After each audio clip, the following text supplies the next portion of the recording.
ग्रामीण चौकीदारों ने करनाल में आयोजित की अपनी बैठक में ग्रामीण चौकीदार सभा के महासचिव कलीराम ने सरकार पर लगाया चौकीदारों के शोषण का आरोप।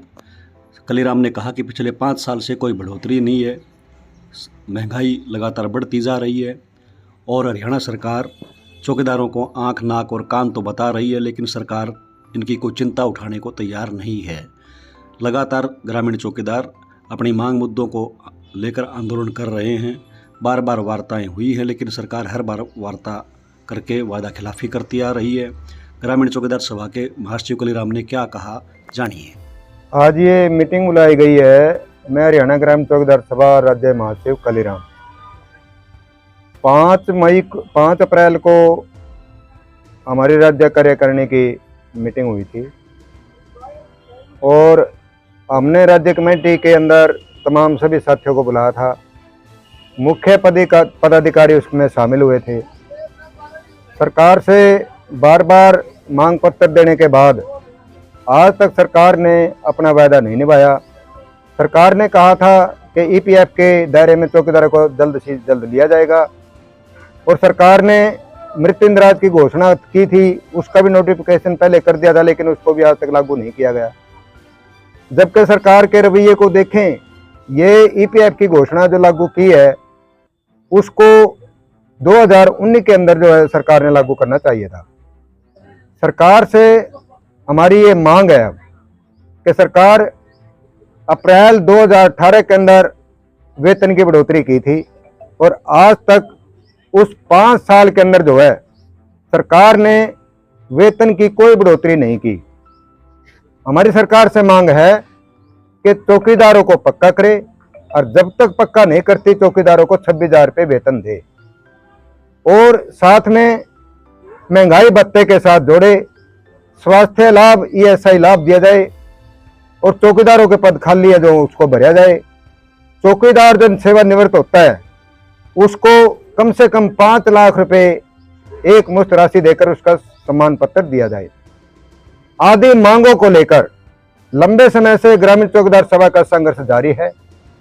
4 अगस्त 2022 को देवेंद्र बबली पंचायत मंत्री हरियाणा सरकार चंडीगढ़ में सभा के प्रतिनिधि मंडल की बातचीत हुई थी और उन्होंने वार्तालाप में यह कहा था कि चौकीदारों वर्दी भत्ते के अंदर बढ़ोतरी की जाएगी और आपके वेतन के अंदर भी जल्द ही बढ़ोतरी की जाएगी।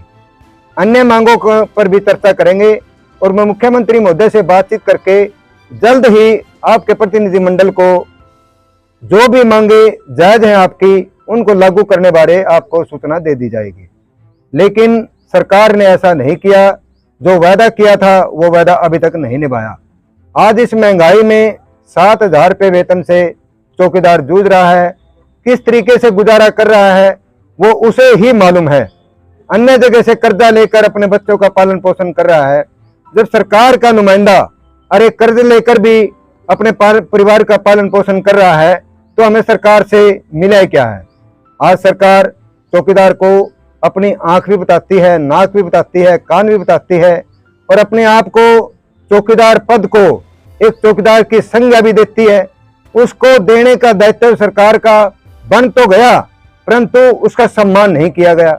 जबकि चौकीदार का जब इतना सम्मान है, इस पद की इतनी गरिमा है, तो सरकार को इसको गुजारे लायक आज इस महंगाई के अंदर जो है 26,000 रुपये वेतन तुरंत जो है लागू कर देना चाहिए।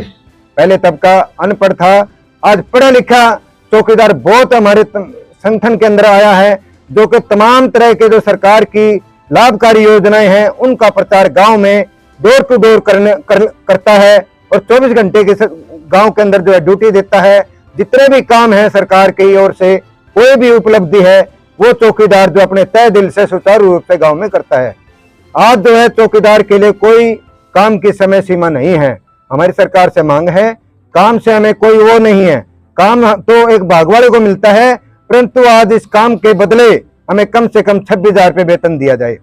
अगर सरकार जल्द हमारी बातचीत को नहीं सुनेगी तो हम सरकार से ये बताना चाहते हैं कि राज्य कमेटी का निर्णय लिया गया है कि 25 और 26 को सभा का शिक्षा शिविर रोहतक में होगा और उसके बाद 4 जून को ग्रामीण चौकीदार सभा का सचिव मंडल ट्रेड यूनियनों के कन्वेंशन में शामिल होगा और इसके साथ साथ तैयारी करते हुए 24 जून को पूरे प्रदेश के चौकीदार देवेंद्र बबली पंचायत मंत्री हरियाणा सरकार के निवास स्थान टोहाना में के लिए कूच करने पर मजबूर होगा। इसलिए हम सरकार को चेताते हैं कि जल्द ही इन चौकीदारों की आवाज को उठाए और इसके साथ साथ हम ये भी कहते हैं कि चाहे केंद्र की सरकार हो चाहे राज्य की सरकार हो, जहां जहां भी मजदूर है, कर्मचारी है, चाहे महिला है, कोई भी अपनी मांग मुद्दों को लेकर सरकार के पास जो आवेदन करते हैं तो उनकी मांगों व समस्याओं के ऊपर सरकार को ध्यान देना चाहिए। उसके साथ अभद्र व्यवहार नहीं करना चाहिए। हरियाणा